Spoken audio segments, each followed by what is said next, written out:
সামনেই তো নির্বাচন এবং নির্বাচনের আগে চূড়ান্ত ভোটার তালিকা সামনে আসতে চলেছে 28 তারিখ।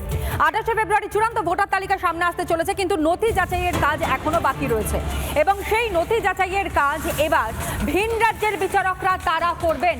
অর্থাৎ নথি যাচাইয়ের কাজ যাতে দ্রুত শেষ করা সম্ভব হয় সেই কারণের জন্য এই নির্দেশ।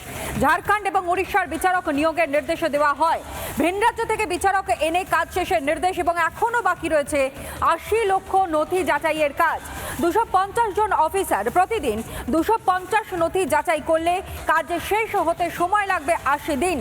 এসআইআর মামলায় পর্যবেক্ষণ সুপ্রিম কোর্টের। ইতিমধ্যে আপনারা জানেন যে সুপ্রিম নির্দেশ অনুযায়ী কিন্তু পরপর দুবার ইতিমধ্যে বৈঠক হয়ে গিয়েছে।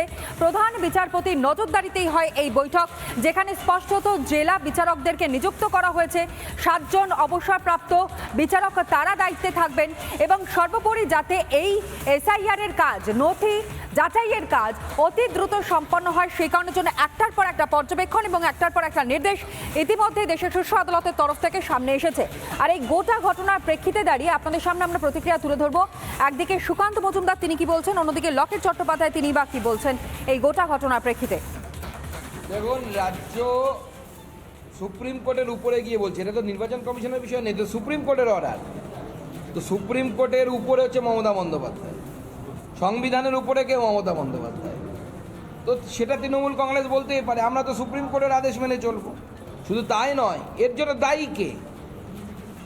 রাজ্য সরকার বাংলাভাষী ক্লাসে অফিসার দেয়নি, তার ফলে তো এরকম হয়েছে।